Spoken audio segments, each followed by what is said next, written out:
Good afternoon, everybody. My name's Peter Kilcoyne. I'm the Managing Director of TeacherMatic, and I'm hosting this particular webinar. And just a bit of information about today. This is the agenda, so I'm going to be, as at the moment, doing the welcome speech.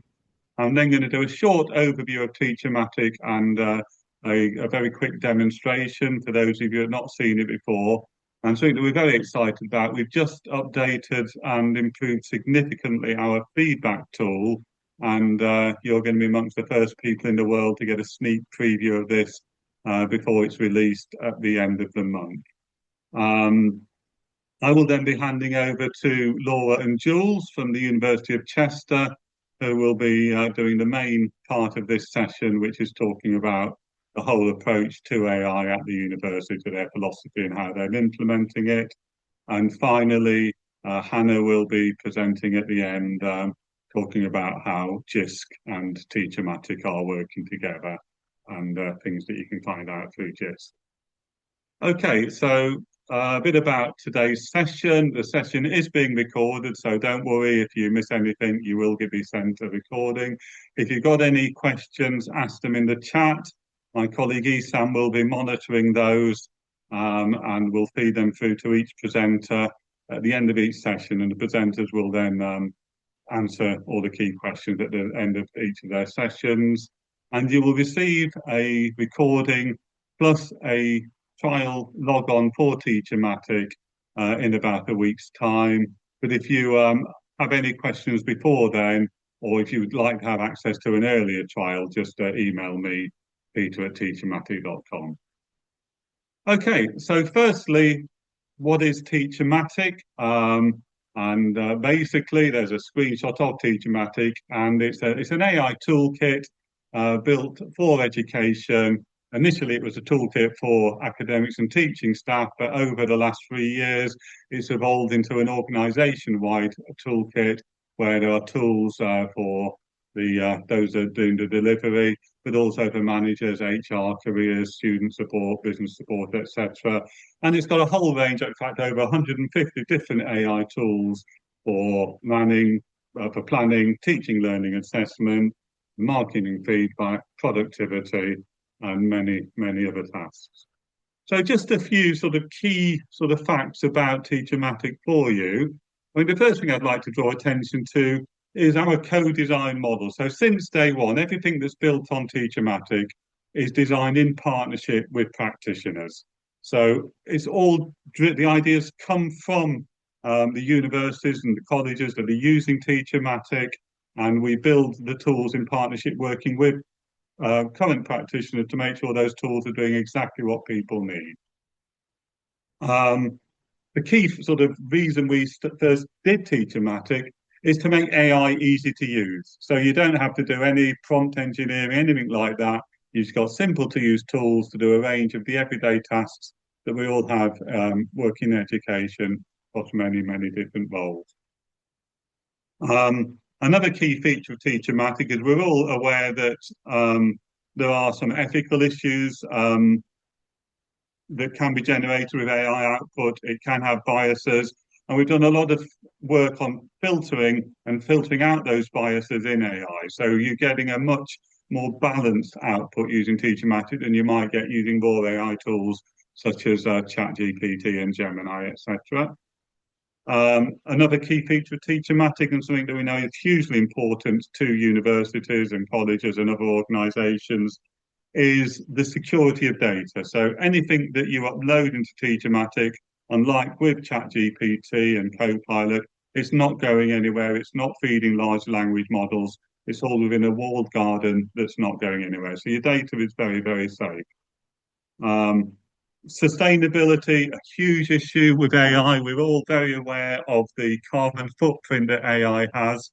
And I think TeacherMatic is addressing this in two ways. There's no way to be completely green at the moment with AI, but we've researched and are working with what we think are the greenest server options, which is the Microsoft Azure servers, which are planning and aiming at being carbon negative by 2030, and they are moving quickly in that direction. And something that actually Laura pointed out to me several months ago is that TeacherMatic is a greener option in that staff require a lot less iterations when they're trying to get something. They can get to a pedagogically sound output first or second go, whereas if you're using ChatGPT, Copilot, Gemini, you might have to do something 7 or 8 times to get the right response from it. One of the big reasons that we did TeacherMatic was to save staff time, that we're all aware those was working in education, and the whole TeacherMatic team are practitioners who have come from further and higher education. We're very aware of people's workloads, and having been out there for about 3 years now, there's quite a lot of research done by different organisations on TeacherMatic, and the average finding is it saves around 4 hours a week. We've had findings from sort of 2 hours up to about 10 hours per week in terms of how much time it's saving teaching staff, but we are confident that it is a big time saver for people. And finally, I just wanted to mention the cost. It's only £30 per year per member of staff. And so when you think it's saving around about 4 hours a week, you probably pay your staff more than that an hour. It's a massive return on investment. So I'm just going to do a quick demonstration of a couple of tools in TeacherMatic now. So you can see, those of you who have not seen it before can see it live. And those of you that are familiar with it can see this new feedback functionality that we've got. So this is what TeacherMatic looks like. You go to teachermatic.com. You can log in with your Microsoft, your college accounts, your school accounts, your university accounts, Microsoft or Google. It takes you into the platform where there are over 150 generators doing things like learning activities, worksheets, multiple choice, lesson plans, schemes of work, PowerPoint, summarizers, Ask an Expert, Spag, lots and lots of different generators with different functions. So the first one I'm going to show you, and I've just done one already, is a lesson plan generator. So imagine you're a biology teacher, you want a lesson plan on photosynthesis. It's simply, with all the TeacherMatic generators, you click on the use button, you get a pop-up menu with lots of fields for you to fill in. You just have to fill in the ones that are starred. The other ones are optional. So you can say, I've already filled this one in. I want a lesson plan on photosynthesis from biology, 90 minutes long. Any additional information? I've asked it to focus on applications for horticulture. I want it for higher education first year. But note, we go from early years, primary, secondary, all the way to postgraduate. So we can cover all the different levels. We can then put in, all of these are now optional. You can put in a group profile. Something that we're very proud of is we've got send options in there. So you can specify the particular needs in that particular group from all the most common ones that you will find in education. And so for this lesson plan, I've told TeacherMatic that I've got learners with dyslexia, ADHD, and English as an additional language in this particular teaching group, and to take that into account. And we've also put in some adaptive options around strategies for higher and lower attainers. You can choose what sort of learning environment you're teaching in. We've got lots of options there. There I've chosen I'm in a hall or up a large space. You can upload things like your handouts, the specification for that. You can put in a link to a website. You can specify a pedagogical model too if you want to, but I haven't done that for this one. So having chosen that, this is the lesson plan that I get from TeacherMatic with my learning objectives, the differentiations are how I'm going to support those learners with the different learning needs, and then the actual lesson plan. So you can see in there it's put in some application for horticulture as I'd asked it to do,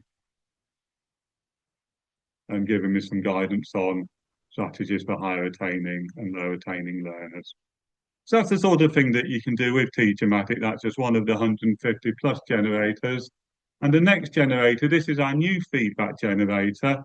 Now we've had a feedback generator in TeacherMatic for about 9 months now. This, you can upload students' work, it grades the work, gives detailed feedback on the work, and we've just enhanced this so you can now upload in bulk. So rather than having to do one piece of work at all, a teacher, an academic can upload 50, 100, 20, the whole class piece of work through drag and drop And so the way this works, you get this blank form to fill in. I've already filled this one in. So in this case, I've got a history essay. So the things that I have to do it, how do I want to provide the assignment details? You can upload the assignment brief, enter the title. And for this one, I've just put in the essay title. How do I want to submit the work? You can either do word processed work, or you can choose to upload images. So if you've got handwritten work, you can actually take photographs or scan that and upload that. What sort of feedback do I want? So previously you could choose just one option, formative or advisory or summative feedback, but now we've added annotated PDF. So you get a new option where you'll see shortly where you get an annotated PDF of the feedback. You can choose how you want the feedback to be graded, and we've got various options there. And I've asked it to select a grading scale. And we've got pretty much any grading scale you'll find in UK education is in there. And for this one, I've asked it to give me a percentage scale. Select region. The reason that's important is because of the levels. And in Scotland, they have different levels to in England. And so this is actually a level 2 assignment I'm doing. So I've set that framework up, and then the actual feedback, I've already uploaded 3 assignments, and I'm just going to upload one more so you can see how it works. So I'm going to drag this essay in and ask it to process that, and then that now is being added to that, and that is currently being marked. But these ones I uploaded earlier on, so I can view the feedback on that essay here. And so there is the detailed feedback on the essay. Now imagine how long that would take a teacher to write all of that, and that can then be exported as a Word document. And the new feature that we're very excited about is we've got this, you can view PDF. And if I can click on that, you can actually see the essay as a PDF with comments in the PDF that TeacherMatic has written. And then the teacher can then edit those comments. And in addition to that, they can add their own comments. So if I highlight that bit of text, I get a new comment box popping up that I can then add my own comment to it. So you're getting a real hybrid AI plus teacher. It's saving the time, you're getting the benefits of AI, but you're not losing the human impact as well. So those are some of the key features, and I hope that's of interest to you. One thing I'm just going to flag up at the end, particularly for those of you that don't know TeacherMatic, and I'm going to pop this into the links page, sorry, into the chat, with our links page, where you can find out a lot more about teaching. We've got a load of videos. So if you want to see different things in demonstration that we've recorded over the years, you can join our YouTube channel, find out about our community webinars, sign up to our newsletter, view our blogs. So a lot more information for you about TeacherMatic there. And I'm just going to pop that into the chat. So Esam, before I hand over, are there any questions?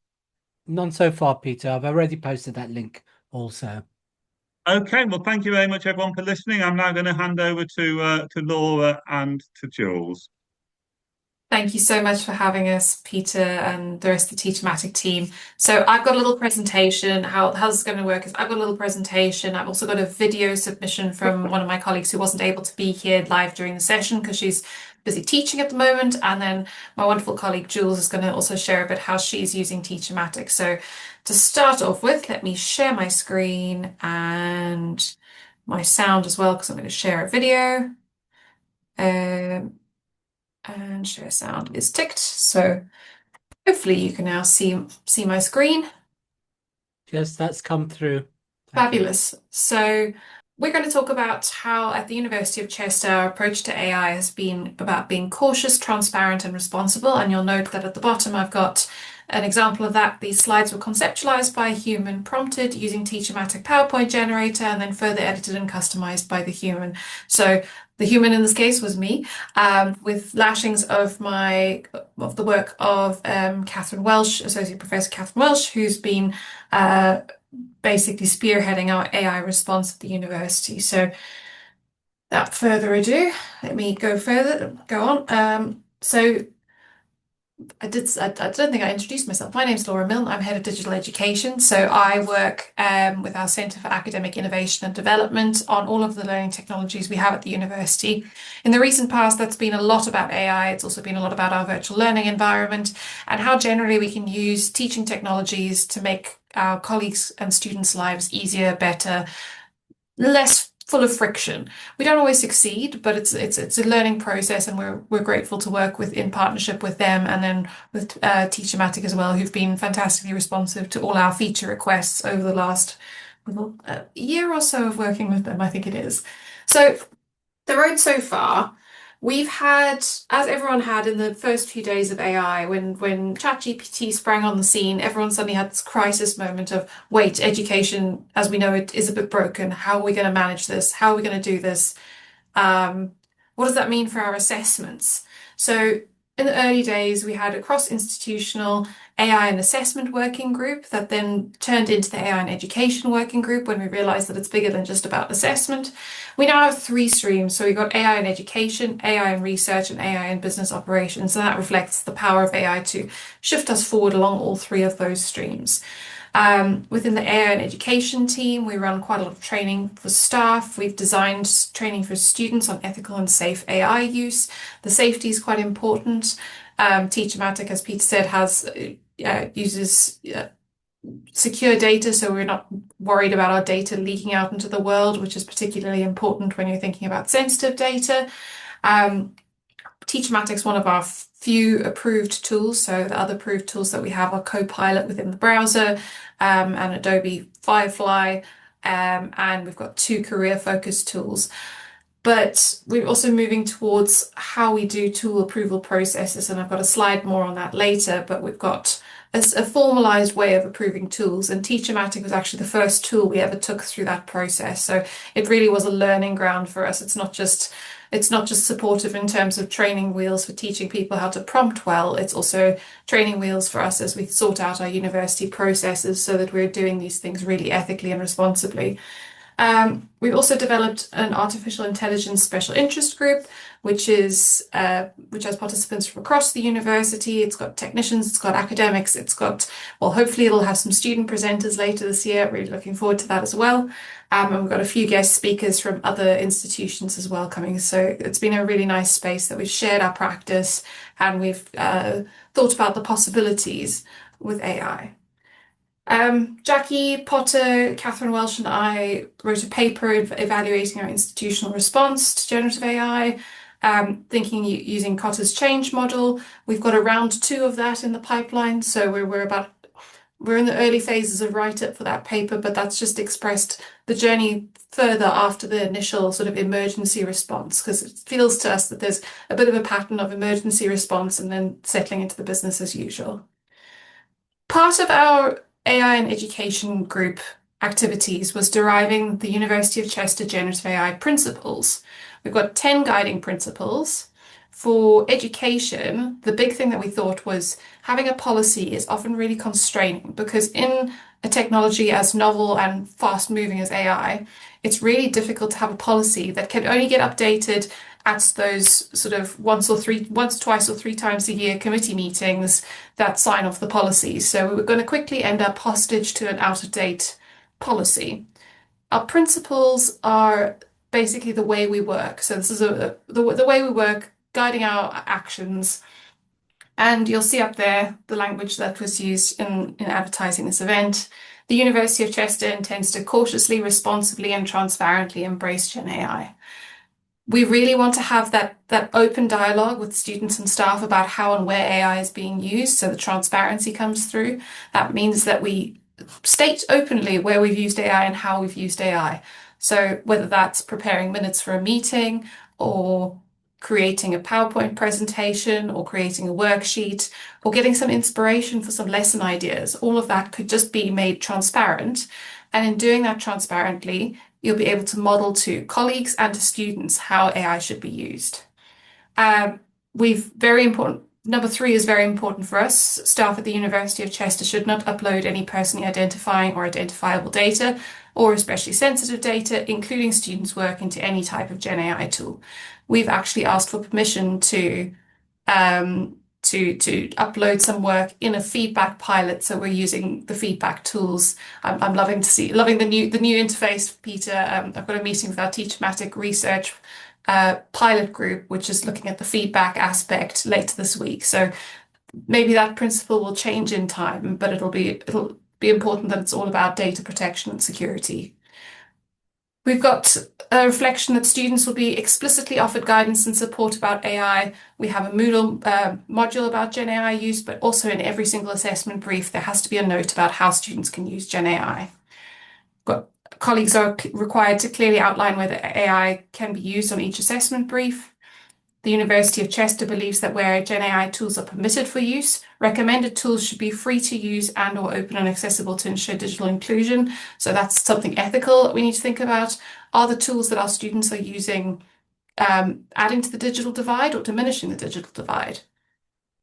When colleagues who wish to make use of tools, when they specify a tool, in an ideal world, we want to allow options, a range, so that students can opt in and out. Particularly, some students we've found are conscientious objectors to Gen AI, particularly for environmental reasons or for creative intellectual property reasons. Those are the two big conscientious objection reasons we've come across. So yeah, these principles have guided our approach so far, and they're evolving with us. They're not a set. They're established, but they're not set in stone. So as our maturity of Gen AI grows, so too will our principles.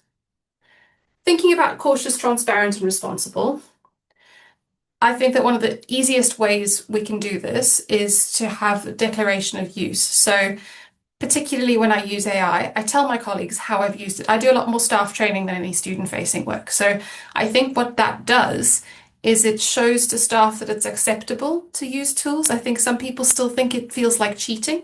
So people worry about whether or not using AI tools might be, cutting a corner that they shouldn't be cutting. But there are a lot of tools that can make life so much easier. So I come from a learning design background. The scheme of work generator and the lesson plans on TeacherMatic are really fantastic. They're probably my two favorite generators. I use them a lot because they're a really solid start. And the point is not to do it and then be done. The point is to do it and then develop it further. Catherine Welsh coined the term the human AI sandwich. So as was indicated on my very first slide, you've got to have human input, an AI process, and then a human evaluation, iteration, development of that process. So having that human AI sandwich means that you've got the human in the loop. It means that your decisions that you're making are based on your own academic judgment rather than just something that the tools put together. So that keeps it really responsible. And in terms of ethics and sustainability, my colleague Catherine, who's not here today, is a geographer who does natural hazard management as her mainstay in academic work. And so she's obviously very interested in environmental sustainability. So she and I, together with another colleague, have developed this 5 ways to use AI sustainably, improve your prompts. In TeacherMatic, there's the advantage that the prompt fields are filled out, so you have to do fewer iterations, reduce prompt iterations. So this is a really handy tip for other generators. If you're using a different generator that's not TeacherMatic, you can ask it at the end, how could I have got to this end result in one prompt? And that basically teaches you prompt engineering for your wider use. And that might also work with Chat with TeacherMatic. Delete unnecessary generations. If you've got don't save stuff. Don't be a digital hoarder. I'm a terrible one for this. I've got lots of digital hoarding. So every now and again I have a go and I muck out things that I've been hanging on to for way too long. If you're using a search engine, you'll notice that Google helpfully pops up AI summaries at the top. You can use -AI in your search and it won't do that. So that's another way to just save a little bit. And think critically about your use of AI. I'll come on to that shortly. So I don't know who here has heard of the SAMA model, but this is by Ruben Puendatura. And it's basically a way of thinking through what tasks benefit most from AI. Some of the work we do with AI is just outsourcing. I was going to do this task manually and I've got the AI to do it and that clears my decks for a little bit so I can do some proper thinking. That in my mind is reasonable. But if you're thinking about what teaching tasks you're doing, think about how the use of AI is actually going to radically redefine the work that you're doing. So that might be, I'm going to ask Gen AI to help me prepare case studies from contexts I'm unfamiliar with. I'm going to augment my class using flashcards. I'm going to use something like Notebook LM and create a podcast of my work. So there are lots of different ways of thinking about how best to use your AI. And it's really easy to get into that redefinition, that really truly transformative bit, if you just think a little bit about your actual use. So I said I'd also talk about the AI and approval process. This is part of our being responsible. So at the University of Chester, we've got a dedicated approval process. This is called the Technical Design Authority. It feels a bit dry. It's basically an IT committee that looks at tools and goes, these tools align with our goals. They fit into our digital estate. They have responsible data management processes. They're good in terms of accessibility. So they basically go through a really thorough health check. So any tools that we're officially adopting, particularly ones that then we're going to be bragging about, have to go through the Technical Design Authority. So they have to be signed off and formalized. We have shifted recently to having a safe AI approach because we realized we can't actually keep track of all the AI tools that colleagues want to use. So now we've got, based on the secure framework from Charles Sturt University, I will post links to these in the chat. There's basically a flow chart. So if colleagues want to use an AI tool that's not on our approved list, they can evaluate whether that use requires sign off or not. We still highly recommend colleagues use our approved tools because we have done the thorough vetting on those, but we're widening our scopes a bit as we think about the possibilities, because I'm never going to be an expert in AI for medicine or AI for literature or AI for computer science. There's just no way that I can be that broad in my knowledge. I'm going to bring Jules in now, and then I'm going to change to a video, and then once Jules has spoken, I'll change to the video for my colleague Rebecca, who was unable to be here. Hi, Jules. Hi, Laura. Thanks for that. So I suppose from my perspective, I've done the same thing as you did, Laura. Not introduced myself. Hi, my name's Jules. I'm a senior lecturer here in the Faculty of Science, Business and Enterprise. I'm a software engineer by trade, or used to be. I now teach, and from a usability perspective and the way I've used it, as Laura's very rightly said, some of the lesson planning, it's great. It's really great. And I started using it at the beginning of the pilot, so I've seen a lot of changes with it as well. So it's been nice to see the evolution, but the amount of content as well, it's just great. So I kind of go through it and say, oh, what's new, and what else can I use? And it's quite a nice discovery. And I've even used the debate template as well, which I thought was really good. And I'm actually going to launch that with my students next Tuesday, which I think is really, really cool. So I've done a lot of lesson planning with it. And it's, again, I'll keep reiterating, as Laura said, it is, yes, I've got to define things. And I'm really surprised with the stuff that it returns in such a nice format. I'm able to save it. I'm able to go back. I'm able to edit it. I'm able to download it. It's really user friendly, but also it is that editable tool. Yes, okay, that's great. It's not quite right, so I'll edit it to my own purposes, knowing my students and knowing everything that I know. Seeing the assessment tool, I want to use that now. I really want to use that now. That was really exciting. I haven't seen that before. I was like, oh yes, I want to use that. So yeah, I'm excited about using that now. Probably a bit too excited, actually. Yes. I think that's really natural. And Jules, I like hearing the fact that, from the early days of our pilot through Jisc to now, I'm definitely I'm seeing that uptick in maturity of the tool, because in the early days we kind of had to do a lot more iteration. There was a lot more development, and the generators that have been added, the refinements that you can do within generators have just made it so much more user friendly for higher education contexts. The feedback tool I'm super excited about too. all I want to do is get through our feedback piece of research that we're doing, and then hopefully add that to the next run of the principles for the coming academic year. I think that would be hugely advantageous for our colleagues. What do you think, Jules? Do you want to reduce your marking overhead? Yeah, I absolutely do. So sorry, somebody came in wanting to use my room.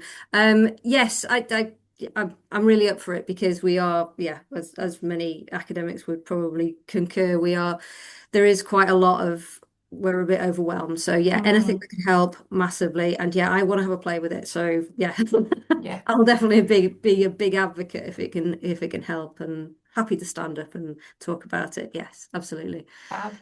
Thank you. So I'm going to now share a video on VLC, because the PowerPoint version was a bit soft. Just be aware, colleagues, you might need to turn your volume up a little bit for this. I have boosted the volume to 125%. It was just a bit of a soft video. So hopefully this is coming through loud and clear for you. So I was new to using AI in my teaching practice until our Teaching and Learning conference in June last year. And I went to a session on TeacherMatic and experimented with it for the first time, using it to generate teaching materials based on the first week of my upcoming third year module on landscape and identity. I was really impressed at how quickly TeacherMatic generated a set of PowerPoint slides.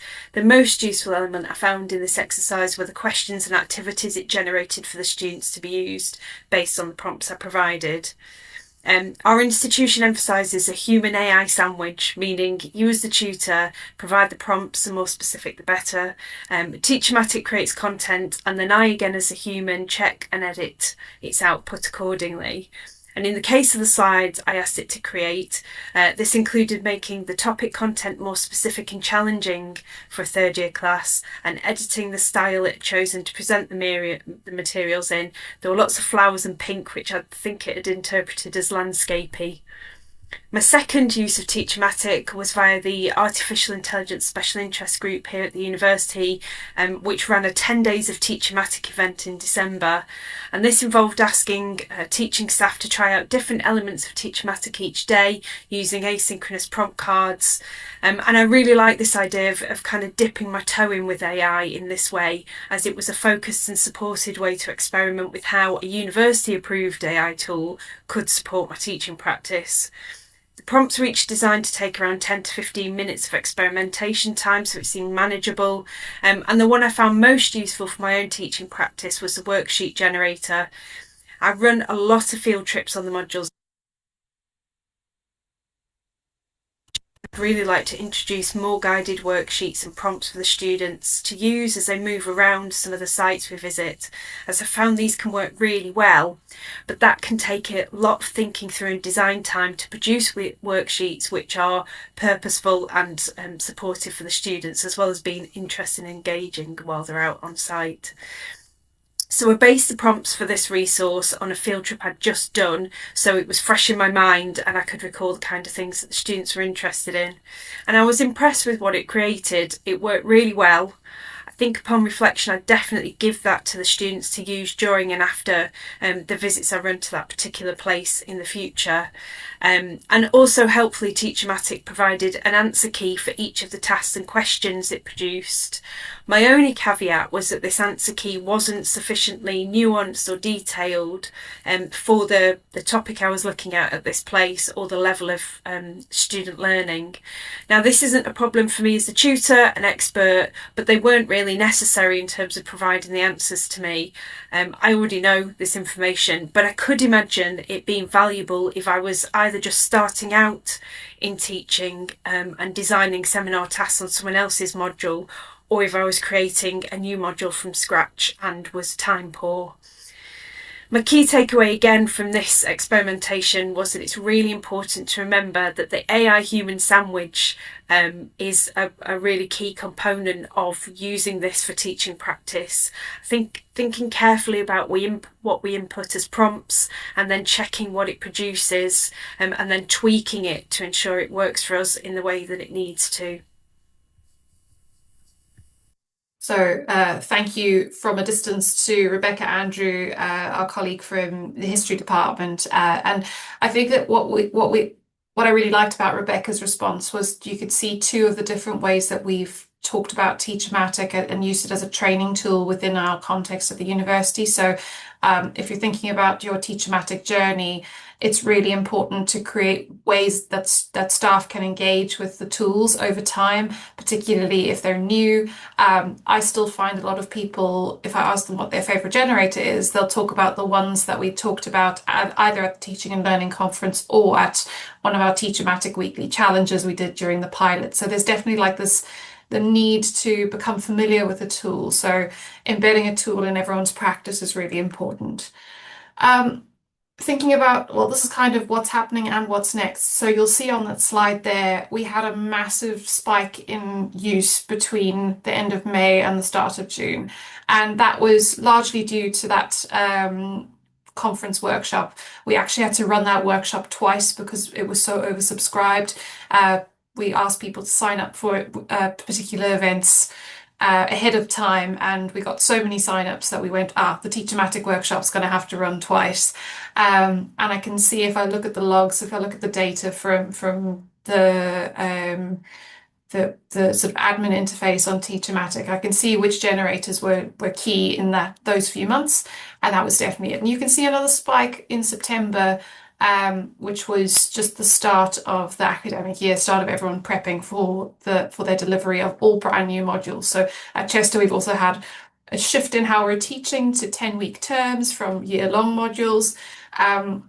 So that's required a whole lot of rethinking of everyone's teaching and learning practices. So I think those sort of schemes of work to plan work over 10 weeks, the scheme of work adjuster has also been really useful.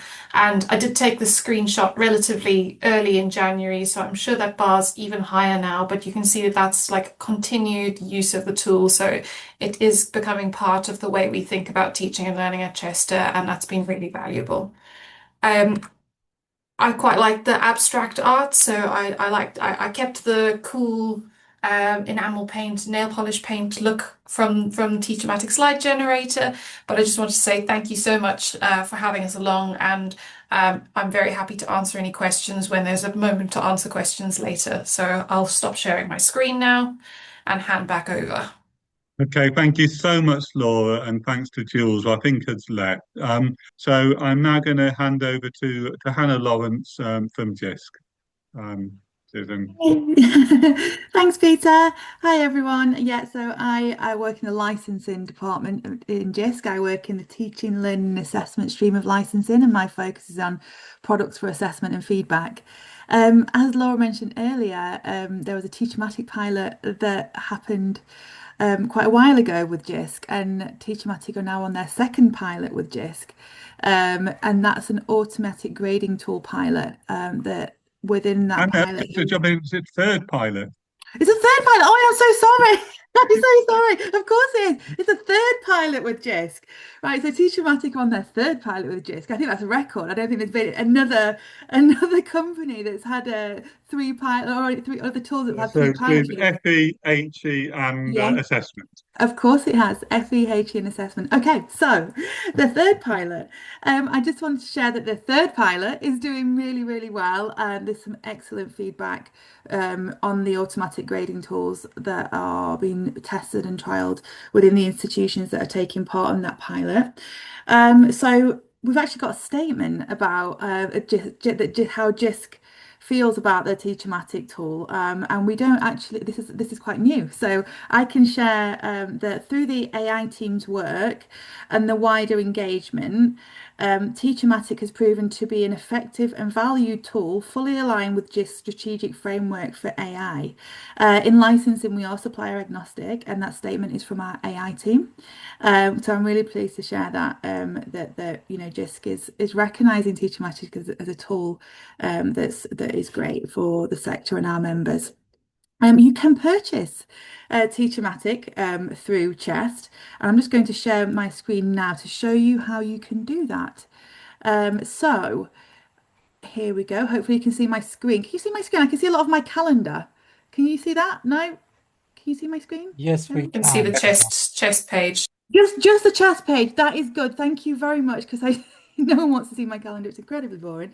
Okay, so when you log into Chest, there are two tiles available. You just have to search TeacherMatic. If you haven't got a login to Chest, I'll put my email address in the chat and I can help you set you up with that. But if you do have one, you just go to the search bar, TeacherMatic and agreements. There are two tiles. They are early adopters, and this is if you've purchased TeacherMatic pre-Chest agreement. The Chest agreement, again, I think I will be able to share with you if you would be eligible for that if you wanted to contact me directly. For all new subscribers, you would go to find out more on the TeacherMatic page. Within here, you can find out all the key facts and the benefits. Along with the key facts and benefits, you can look at pricing. What's going on here? I think I've done something strange. You can look at pricing. So let me just share that with you now. So here we go. I'll scroll through slowly. So it's purchasable per teacher. That's a unique feature of this agreement. Many agreements are based on FTE, but this is based on FTE of students, but this is based on teachers. Teacher numbers you'd like to purchase for. You can see it's incredibly reasonably priced. Should you wish to take out a more than a 1-year contract, you have the advantage of a 10% discount. So here we go. For 2 years, you can see that it's slightly cheaper. And then also you're able to look for further annual payments and purchase them upfront through the website. Yeah, so any information that you need on pricing, on the Chest license, just so you know, this sits on the Chest standard terms and conditions, or is all available on the web pages for you. I think that's all I've got to share today, but I will put my email address in the chat, and also the link to the pilot that's currently ongoing with TeacherMatic. And if you have any further questions, you can contact me anytime. I'll hand back over to you, Peter. Thank you very much, Hannah. That was great.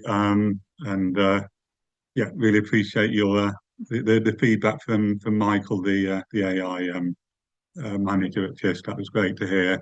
Okay, well, we're kind of coming to the end now. I'm just going to quickly share my screen just to say, bear with me, a final thank you slide, and really would like to thank Jules, Laura, and Hannah for their wonderful contributions today. Really appreciate your time. It's my email address on that slide. If you've got any questions at all, if you'd like to have a meeting, please do reach out. We will be sending you a trial log on and the recording of this in a week or so. So thank you very much, everybody, for attending. We really appreciate your time. Goodbye.